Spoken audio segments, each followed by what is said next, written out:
Hi, I am Dawn Sonntag. I'm a composer who lives in Olympia, Washington.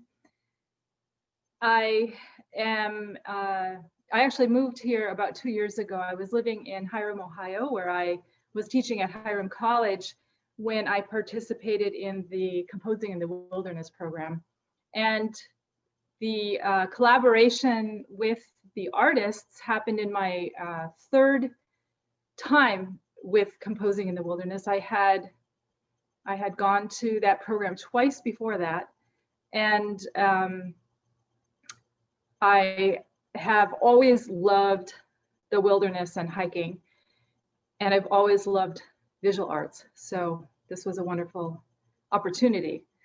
I taught at Hiram College for 10 years, and now I am a adjunct lecturer of composition at Pacific Lutheran University, and other than that, am composing mostly full-time now.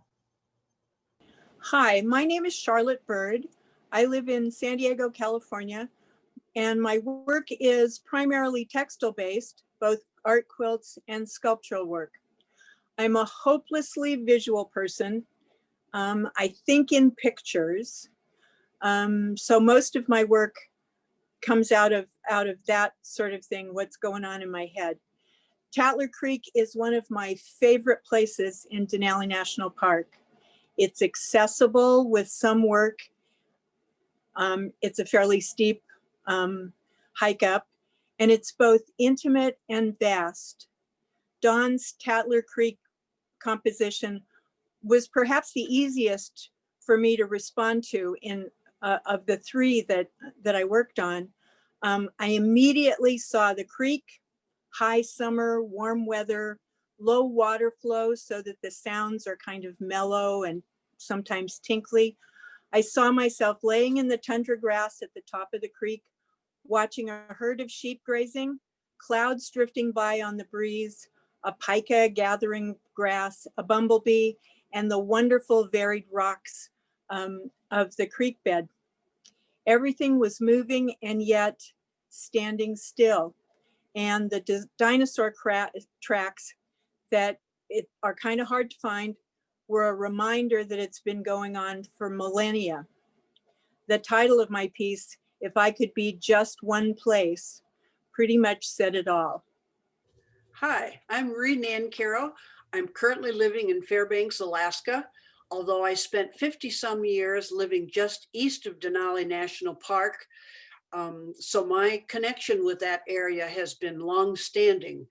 I came to Alaska to work at the west end of Denali Park, and so I have spent a lot of time throughout the entire park.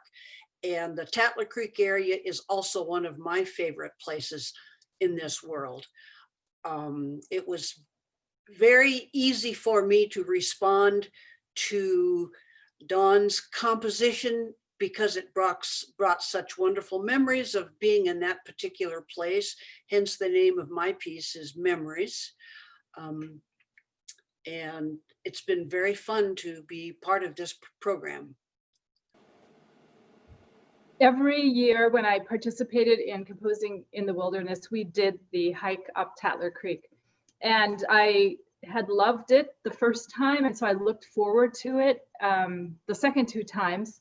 It's a challenging hike, especially at the end. You're really going sort of straight up this gravel valley, and it was so fascinating because there were all these rocks there with actual dinosaur footprints, fossils in them, and we were all looking for possible fossil prints in the rocks, and the view behind us of the valley it was just incredible. So we arrived at the top. We weren't going to go any further, and took a break for lunch. And I sat down in the tundra that was sort of coming through the rocks, and the wind was just gently blowing. It was a sunny, pleasant day. There were some clouds in the sky. I could hear the creek below me, and we didn't know the instrumentation that we would be writing for until we got to Denali, actually. So you probably heard about this program before, but all 9 of us composers met in Denali National Park, and then at the education center, and then rode to the camp together. And at that first day, we received the instrumentation, and I had chosen a trio, so cello, flute, and violin. And as I was sitting there, it struck me how these 3 elements, the sky, the earth, and the water, how they were all so interdependent. And I was also struck with how I was sitting in a very ancient place. Being in Alaska always made me feel both small and also somehow comforted, that life would always go on. And these little flowers were peeking up between the rocks, and there's a really short season for these flowers, and yet they come back year after year, and they're dependent on the water, of course, and the mountains influence the rain, because when the air hits them, and then the precipitation develops, and so it's all linked together, and it was just sort of like time stood still. It was just amazingly peaceful and profound. So when I was composing the piece, I'm a very intuitive composer, and I do analyze and think in theoretical terms, but first and foremost intuitive, like what I feel I will just put out in sound. Like Charlotte said, she thinks in pictures, and I think in musical phrases. And it was like I sort of heard that music while I was sitting there. And so the 3 instruments, they are all echoing each other's parts because they're all interrelated. And I think I wanted to capture the sense of sort of ancient awe that I felt looking out at the mountain peaks, and as well as the life in the running water and in the plants that were around me, and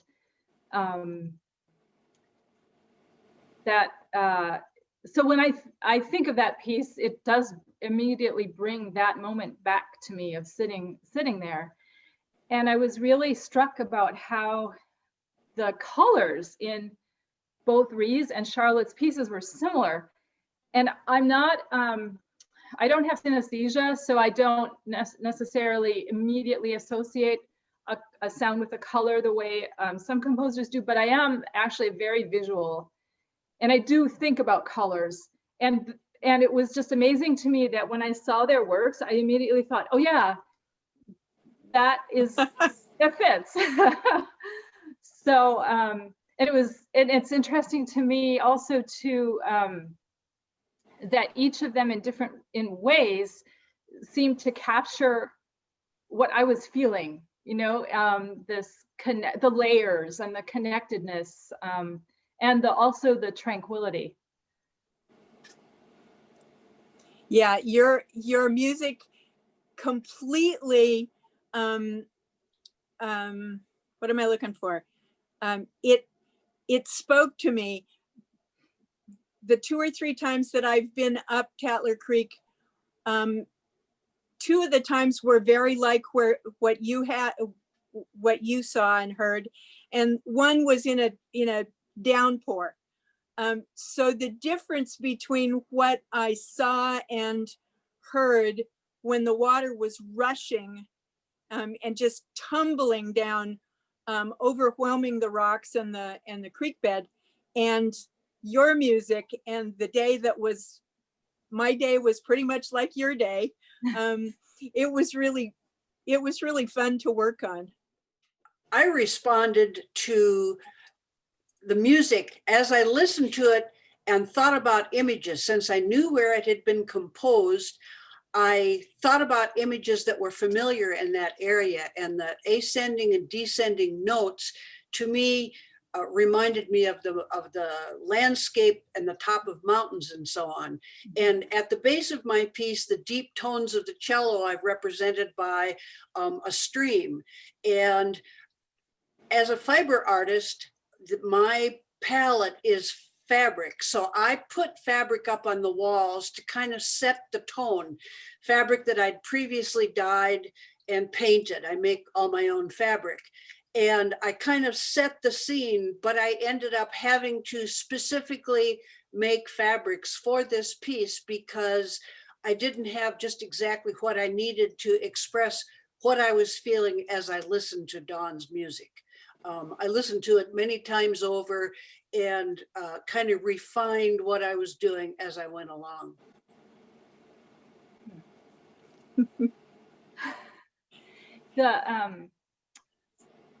What's so interesting about this Composing in the Wilderness program to me is that, among many things that are interesting about it, is that we have very little time to compose this music. You know, we get the instrumentation on the first day, we're hiking for 4 days and really don't have time or place to be writing music during those 4 days. And then we fly, at that time we were flying out to Coal Creek then to write. And I knew that I wanted to write about this place, but really until I got to Coal Creek, I had no idea exactly what that music was going to be like. And so once you get to Coal Creek, you have to go with whatever ideas come, and you just have to put them down and get it out. So, you know, you have like 2 days to write this music and a day to sort of edit things, and then that's it. And then we would fly back to Fairbanks and the premiere would take place. And what I found is that being out in the wilderness like that really, really clears your mind and allows ideas to flow. And while we were at Coal Creek, you could just really sink into creating the pieces with no distractions.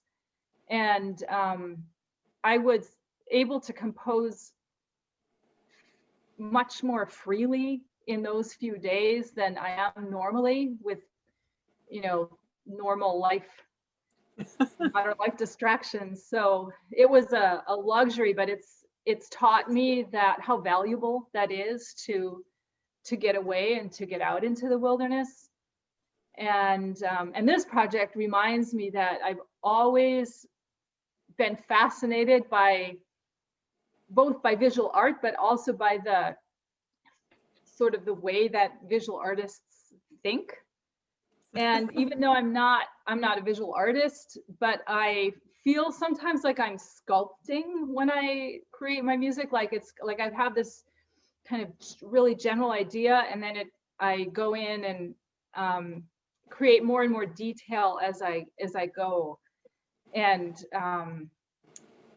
so I do think in pictures, I guess, as well. So I'm just so happy that this collaboration continues in this way. Yeah. I talked about the element of time in my piece, and you kind of read it from left to right. And so as the music, the high notes changed, that was where I related to the mountains. And on the bottom, the creek actually has one little section where the creek has been interrupted.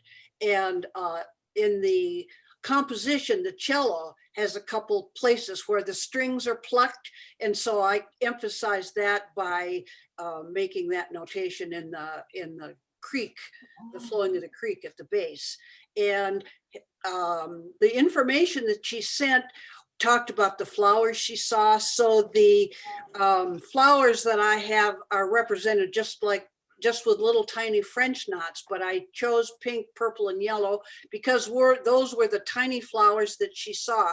And they are very, very tiny Arctic flowers. So unless you really look in at my piece, you don't see them there, which is pretty much what it's like out there. Yeah. Yeah. I was just, You know, I when was, we were hiking, I was so worried about falling. Oh, go uh-huh. ahead, Charlotte. No, that creek is, can be treacherous on ankles. Yeah, and that's what I was going to say. I was always, I was looking down at the ground a lot because I didn't want to fall. And then that's where I saw all these flowers on the ground, and then I became sort of fixated on them. Yeah. I was interested in your comment about a almost sculptural quality. And I think, I hadn't thought about it like that, but that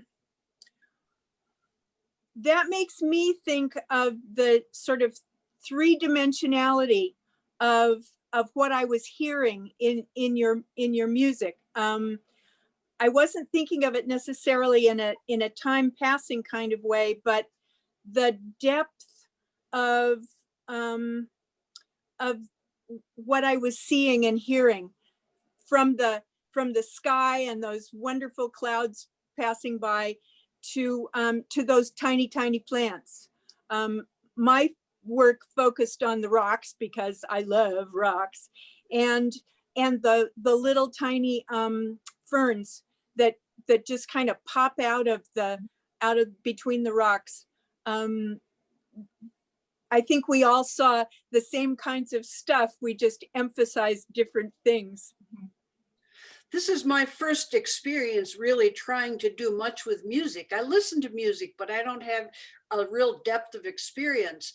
But thinking in terms of where this piece was composed and what elements there are, and trying to represent some of those feelings really enriched my ability to work on pieces. I mean, it's changed the way I worked a lot, the kinds of fabrics that I chose and put into the piece. I make different choices now in my work than I would have had I not had this experience responding to music. I think that's true of me too. I was interested in how to visualize that movement of the water, and like I said, the depth of the images that came. I choose different things now too, and make different marks when I'm dyeing my fabric. That's interesting, because I also, since working with visual artists, and especially since this project, I've been reading more books about visual art and thinking about the similarities sort of with contrast and balance and counterpoint, foreground and background, all of that. So I always found that I actually, when I talked to artist friends and they tell me about their process as they're creating, that somehow the thought processes that they had were more similar to how I think when I'm composing than, for example, if I speak to a writer or, you know, I'm a performer too. That's a whole different kind of side of, Sure. Right. But I found it was just really interesting to me, and I don't know if that depends on sort of, you know, every composer is different, because I think some are much more sort of math-based and analytical than I am, and maybe more literal. And I find it really interesting that that Ree was thinking of the river with connected with the cello, and I was thinking of the earth and the mountain.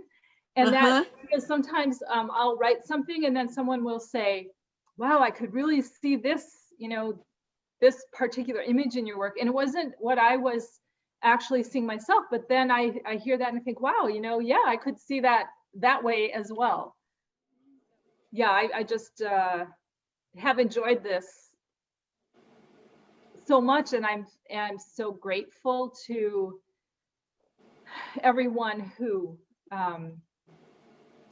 coordinated it and came up with the idea, and for you, I'm grateful for you artists who worked with us and kind of really brought our pieces to life in a different way that I think the listeners can really experience the place even more deeply by seeing the artwork that's connected with it. I think it's been very fun to go to the shows where people have been able to attend. It's not so easy now during COVID, but to see the different kinds of people who come in and relate to what's happening a different way. I've seen people look at the scores in front of the artwork and they're humming the tune. They're looking at the notes on the page and humming the tune.